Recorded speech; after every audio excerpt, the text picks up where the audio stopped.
नमस्कार, रिवा 24 के ताज़ा तरीन अंक के साथ मैं शैलेंद्र। सबसे पहले प्रमुख खबरें।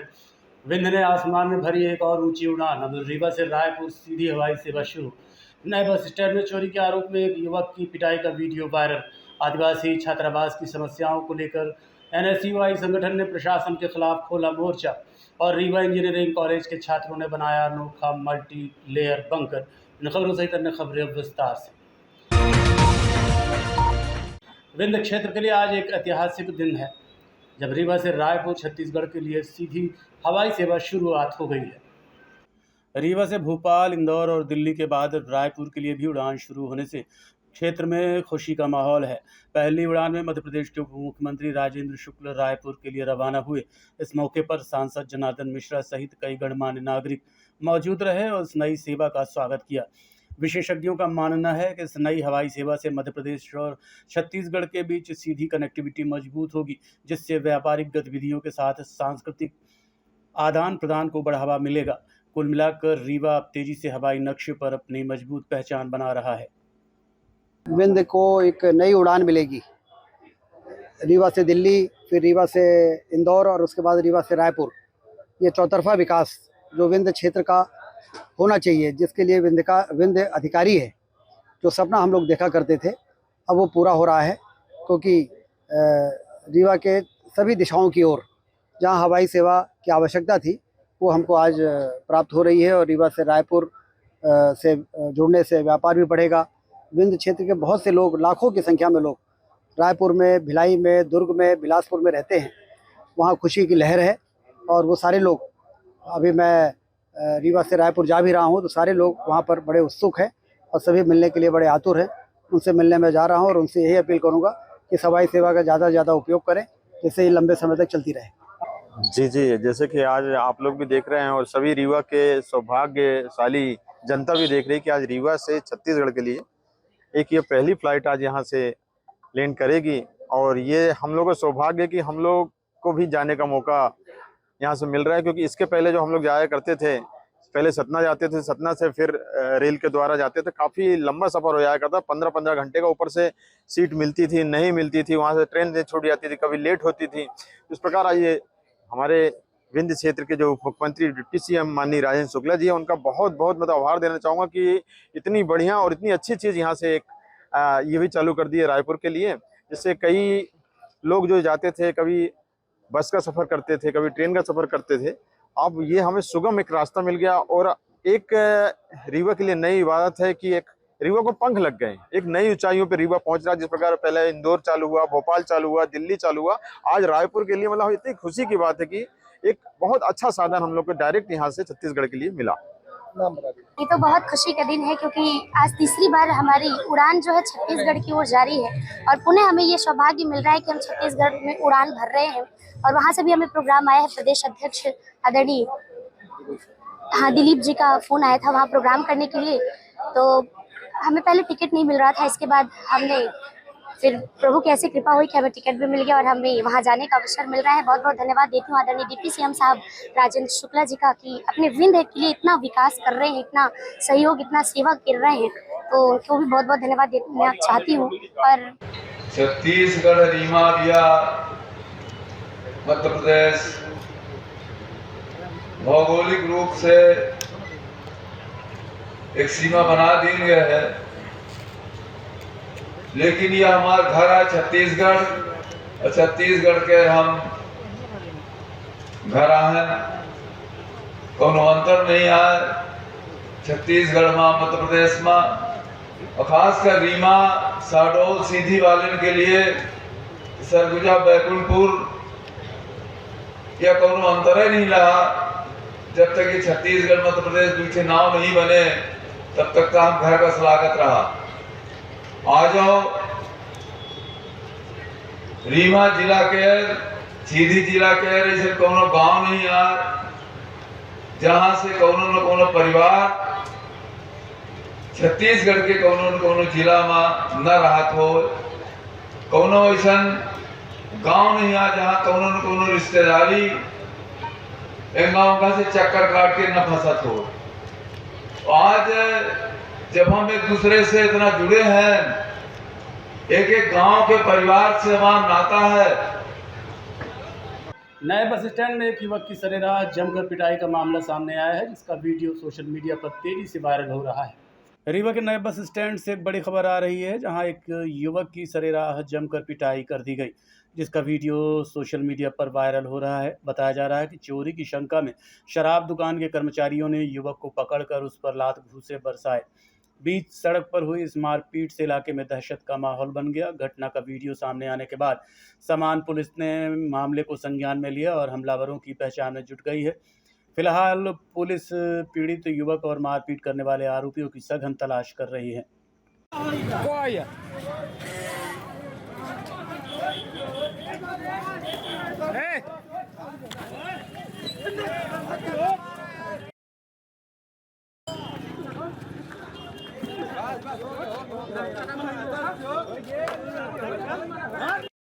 ये वीडियो मेरे संज्ञान में आया है। इसमें स्वतः संज्ञान लेके हम जो फरियादी है उसको ढूंढ रहे हैं, उसका मेडिकल परीक्षण करा के FIR की कार्रवाई की जाएगी। बताया जा रहा है कि चोरी के संदेह में ऐसा। हाँ, अभी क्योंकि फरियादी मिला नहीं है, इससे घटना पूरी तरह से स्पष्ट नहीं है, इसलिए इसको कुछ नहीं कहूँगा मैं। पर हाँ, उसको लगातार ढूंढ रहे हैं और जैसे वो मिल रहा है हम उसके मेडिकल परीक्षण करा के उसका और FIR कार्रवाई करेंगे। तो कितने लोग मार रहे हैं उसको और 3-4 लोग उसे मारपीट करते दिख रहे हैं। पहचान हुई है क्या सर? हाँ, उसमें चेहरे स्पष्ट दिख रहे हैं। छात्र संगठन NSUI ने आदिवासी छात्रावास की बदहाल स्थिति को लेकर प्रशासन के खिलाफ मोर्चा खोल दिया है। National student union of India यानी NSUI के पदाधिकारियों ने अनुविभागीय दंडाधिकारी को ज्ञापन सौंपकर अनुसूचित जनजाति छात्रावास में साफ पेयजल की व्यवस्था और जर्जर भवन के पुनर्निर्माण की मांग की है। ज्ञापन में बताया गया कि लंबे समय से छात्रावास में पानी की समस्या बनी हुई है। पाइपलाइन बिछने के बावजूद अब तक जल आपूर्ति शुरू नहीं हो सकी है। इसके साथ ही छात्रावास का भवन भी जर्जर हालत में है, जिससे छात्रों की सुरक्षा पर खतरा मंडरा रहा है और किसी बड़ी घटना की आशंका से इनकार नहीं किया जा सकता। देखिए, हमारी स्पष्ट मांग है कि जो हमारे TRS कॉलेज के पीछे अनुसूचित जनजाति छात्रावास बना हुआ है, आज वहाँ के छात्र भारत में बुनियादी चीज़ों की आवश्यकता के लिए आज परेशान है, भटक रहे हैं। ना तो उनको रहने के लिए अच्छा भवन है, ना खाने के लिए उनको अच्छा खाना मिलता है, और पीने वाला पानी इतना दूषित है कि इंदौर वाली घटना, इंदौर जैसी त्रासदी का निमंत्रण कर रहे हैं। पूर्व में मीडिया कवरेज की गई, पूर्व में कलेक्टर को ज्ञापन सौंपा गया, लेकिन इस पर कोई ठोस कार्रवाई प्रशासन द्वारा नहीं की गई। मैं पूछता हूँ, क्या जब तक कोई बड़ी घटना नहीं घटेगी तब तक आप इसमें सचेत नहीं होंगे? क्या आप किसी बड़ी त्रासदी का इंतजार कर रहे हैं? आज सोचिए, बुनियादी समस्याओं के लिए, अपनी आवश्यकताओं के लिए छात्र भटक रहे हैं। ये बेचारे पढ़ नहीं पा रहे हैं। ये सीधी सिंगरौली शहडोल से यहाँ कर पढ़ने के लिए जाते हैं और ये बेचारे यहाँ पानी ढो रहे हैं। इनको 500 मीटर दूर पानी पीने के लिए ढोने जाना पड़ता है। तो कितनी बड़ी विडंबना है हमारी रीवा शहर के लिए। डिप्टी CM यहाँ से 4 बार निकलते हैं, लेकिन कभी अनुसूचित जाति छात्रावास का निरीक्षण करने नहीं जाते। अधीक्षक कभी निरीक्षण करने नहीं आता है। ना तो SDM, ना तहसीलदार, ना कलेक्टर, ना कोई अधिकारी वहाँ निरीक्षण करने नहीं जाता। तो फिर किस लिए हॉस्टल खुलवाए हम? यहाँ 2 विभागीय लड़ाइयाँ चल रही हैं। TRS प्राचार्य कहती है कि वो हमारे ज़मीन में बना है, और वो अनुसूचित जनजाति छात्रावास वाले कहते हैं कि हमारा हॉस्टल है। इन दोनों की लड़ाई में छात्र पानी के लिए बेबस है। वो पाइपलाइन डालने नहीं देती है और वो पानी की व्यवस्था करवा नहीं रहे। इसमें छात्रों की कहाँ पे गलती आ रही है, मैं ये पूछना चाहता हूँ। जब तक हमारी स्पष्ट मांगें पूरी नहीं करेंगे, तब तक हम 1 हफ्ते की इनको हमने समय दिया है। अगर हमारी मांगें पूरी नहीं होती हैं तो हम अनवरतकाल के लिए धरने में बैठे। मालिकाना हक और शासकीय पट्टे की मांग को लेकर आज पुरैना के पुस्तैनी निवासी कलेक्ट्रेट कार्यालय पहुंचे और उचित कार्रवाई की मांग की। मिली जानकारी के अनुसार पुरैनी में SC/ST आदिवासी परिवारों को वहां के स्थानीय ठाकुर परिवार ने 2.5 एकड़ ज़मीन रहने के लिए दी थी, लेकिन बाद में पता चला कि यह ज़मीन किसी कंपनी के नाम ट्रांसफ़र कर दी गई है। जब इसकी जानकारी ग्रामीणों को हुई तो सरपंच के माध्यम से शिकायत दर्ज कराई, जिसे तकनीकी खराबी मानकर शिकायत दर्ज भी कर ली गई, लेकिन अब कोई कार्रवाई नहीं हो रही है। वहीं ग्रामीण डरे हुए हैं, उन्हें लग रहा है कि उनकी ज़मीन उनके हाथ से चली जाएगी। पूरे मामले की जानकारी लेते हुए हमने गांव के सरपंच, ज़मीन मालिक और स्थानीय निवासियों से बात की। मैं ग्राम पंचायत पुरैनी 379 का सरपंच हूँ जी। मेरे ग्राम पंचायत अंतर्गत ग्राम खमहरिया से सभी ये जनता और ये माताएं बहनें यहाँ पर आई हैं। समस्या ये है कि हमारे यहाँ जहाँ पर ये गरीब जनता बसी है लगभग 2.5-3 एकड़ भूमि में, तो जो इनको बसाए थे परिहार जी, तो उनके जो आज वारिस हैं शिवशक्ति सिंह परिहार जी, उनके ज़मीन पर ये बसे हैं। उनके पक्के मकान भी बने हैं और पूर्ण रूप से इनका निस्तार है। लेकिन नवंबर में इनको जानकारी हुई कि ये ज़मीन BD डेवलपर्स कंपनी के नाम से BP developers private limited company के नाम से ज़मीन ट्रांसफ़र हो गई है। इस बात से काफ़ी भयभीत हुए, क्योंकि मैं ग्राम पंचायत का सरपंच था कि ये जानकारी हमको इन्होंने दी। तो जो भूमि स्वामी है उनको बुलाकर हम ये बात किए कि भैया ये ज़मीन आपकी जो गरीबों की थी, तो क्या आपने इनको बेचा है? तो उनके द्वारा बताया गया कि नहीं, हमने ज़मीन कहीं क्रय नहीं किया है, न विक्रय किया है, और ना हम इनको वहाँ से ज़मीन से निकालना चाहते। हमारे पूर्वज दे गए थे, इस ज़मीन में ये आबाद हैं, ये आबाद ही रहेंगे। इसकी जानकारी जब हम यहाँ राजस्व विभाग को दिए, तो राजस्व विभाग द्वारा ये बताया गया कि ये कोई साइबर तहसीलदार के आईडी के त्रुटि बस ये गड़बड़ी हुई है। सुधार के लिए अपन बात किए तो यह कहा गया कि आप यहाँ एसडीएम कार्यालय में खसरा सुधार का दावा दायर करिए। दिसंबर में हम आके भूमि स्वामी को साथ में लेकर यहाँ पर जो भी दावा की रसीद है, जो भी फीस है, जो भी प्रक्रिया है, वो पूरा करके भूमि स्वामी लिख कर दे दिया कि ज़मीन गरीबों की है, ये ज़मीन हम किसी को नहीं बेचे, न हम किसी को दिए हैं, ज़मीन गरीबों के लिए हम ये छोड़ के रखे हैं। समस्या ये है कि हमारा घर बिक चुका है, हमको जानकारी मिली कि घर तुम्हारा बिक गया, और हमने पूछा कौन बेचा, तो हमने नहीं पता कौन बेच दिया है। और ठाकुर साहब से पूछे, बोले हम नहीं बेचे हैं, तुम्हारा घर द्वार हम नहीं बेचे हैं और न बेचेंगे, तो लोगों को तो हम पट्टा बंटवा के रहेंगे। तो हम लोग ये आज 5-6 महीना हो गया इंतज़ार करते करते, अभी आज तक कुछ हुआ नहीं। और हमारी एक उसी समय जब सुनी है कि हमारा घर बिक चुका है, तो एक हमारी सियानी मामी थी, वो भी मर गई हार्ट अटैक में। कितने परिवार का वो ज़मीन है? वो कम से कम नहीं तो जहाँ हम लोग रहते हैं तो 1000 आदमी होंगे। कितने वर्षों से बसे हैं वहाँ? कम से कम 300 वर्ष हो गया होगा। यहाँ ये आ गई है बीच में कि हमको अचानक जानकारी हुई, जो ये ज़मीन आपकी थी तो आपके कंपनी के द्वारा इसको ले ली गई है। हम लोगों को ये अब उसी चक्कर में चलते हुए हम लोग परेशान हैं। कुछ लोगों की मृत्यु भी हो चुकी है, यही चिंता बस। तो क्या मांग करने आए हैं? अब हम मांग ये करनी है कि हम लोगों को वो पट्टा दिलाया जाए। भूस्वामी जो सही तुम विचारू लगेगा कि हम आपको पट्टा दिलवा देंगे, वो नहीं कहना चाहता हूँ कि मैं आपको ज़मीन नहीं दे रहा हूँ। उसने कहा कि मैं ज़मीन आपको पूर्वज दे, हम भी दिए हैं आपको, हमें नहीं चाहते। फिर कुछ भूल बस यहाँ वो हो गई है, तो उसको सुधार के लिए मैंने आवेदन पत्र यहाँ दिया था, बोले हैं भूस्वामी। अभी तक वो नहीं हुआ? अभी आज तक हुआ नहीं भी कुछ। देखते रहिए Rewa 24 news city cable network. मिलते हैं छोटे से ब्रेक के बाद। शर्मा की दुल्हन जब ब्याह के आई, संग रीवा ज्वेलर्स का हार ले आई। छा गया नाम शर्मा इनका गहना, हाय रे शर्मा इनका गहना, हाय रे शर्मा इनका गहना। शर्मा ने बहन का ब्याह रचाया, रीवा ज्वेलर्स का सेट फिर से ले आया।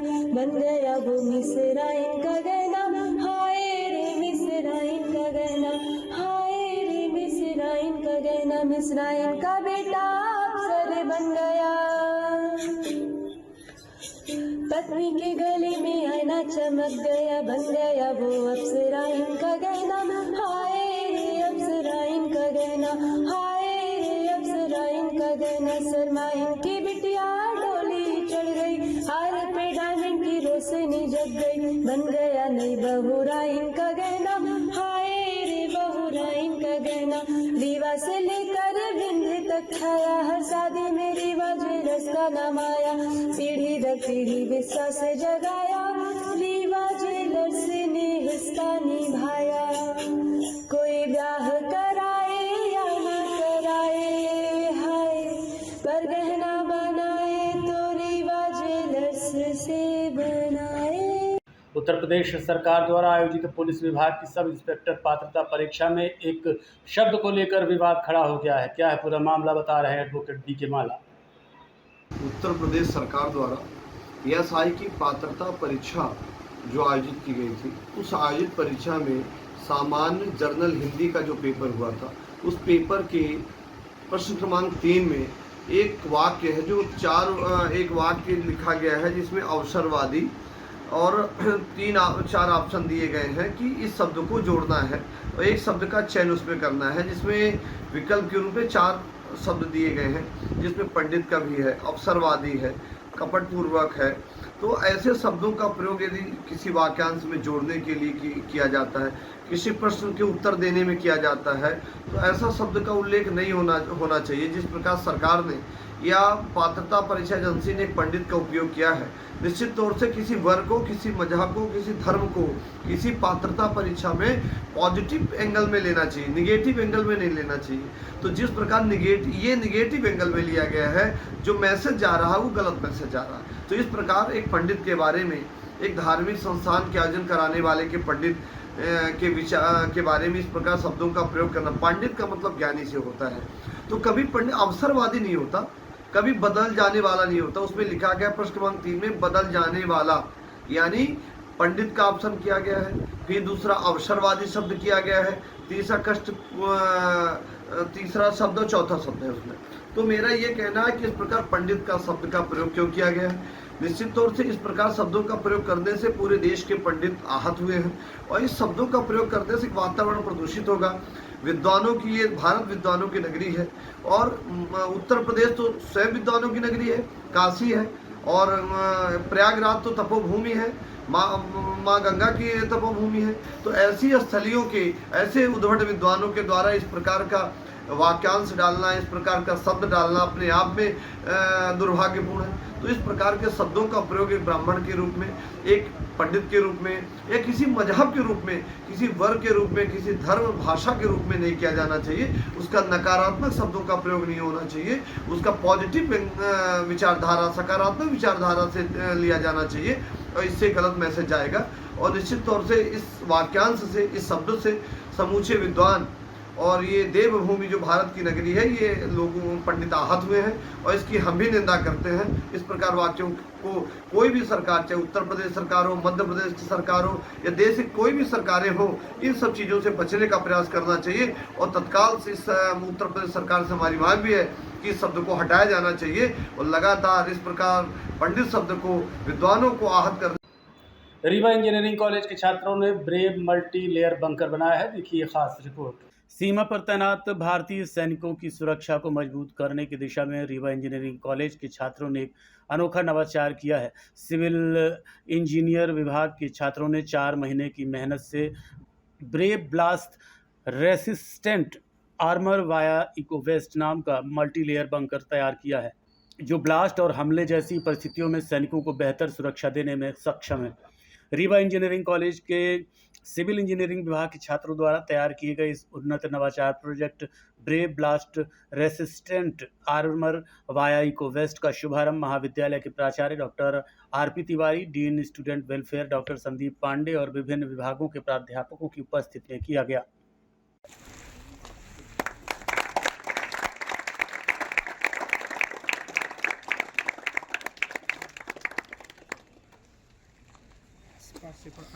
बन जाएगा।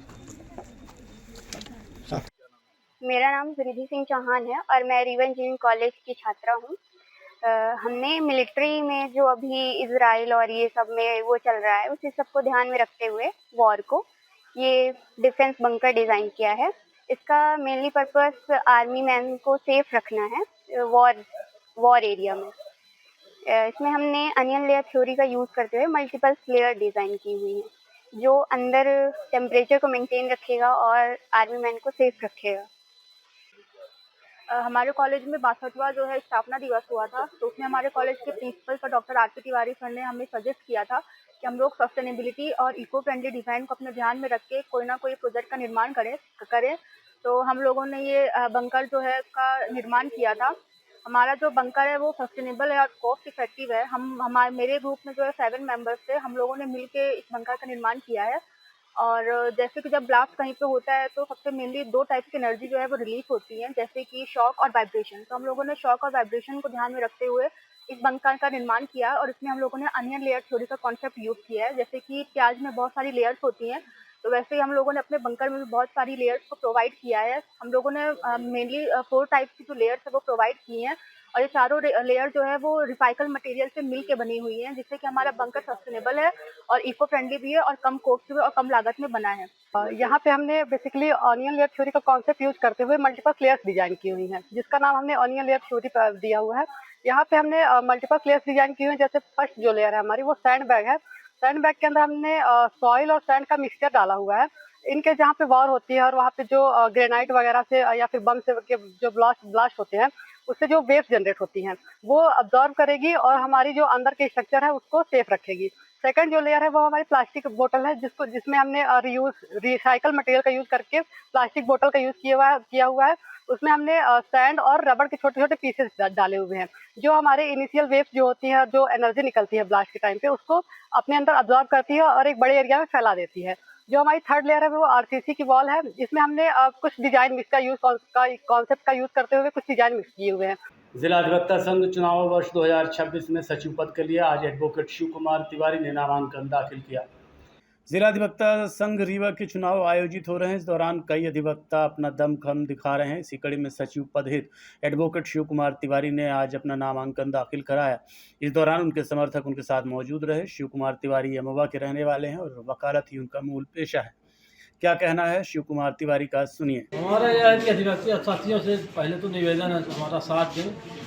हम अधिवक्ता साथियों के विकास के लिए जो भी व्यवस्था होगी, जैसे पानी की व्यवस्था, सफाई की व्यवस्था, उनके बैठने की व्यवस्था, जो भी सुविधाएं हैं उनके लिए हमारा संकल्प रहेगा मुख्य रूप से। हम लोग आज सब एडवोकेट शिव कुमार तिवारी के समर्थन में फॉर्म डलवाने आए हैं सचिव पद पर, और सभी हमारे बीच के अधिवक्ता साथी भी आए हैं। हम सभी लोग अपने संघ के अधिवक्ताओं से निवेदन करेंगे कि सब लोग इस चुनाव में एडवोकेट शिव कुमार तिवारी को सचिव के पद पर मत दें और उन्हें विजयी बनाएं। आज के अंक में इतना ही। देखते रहिए रीवा 24 न्यूज़। नमस्कार।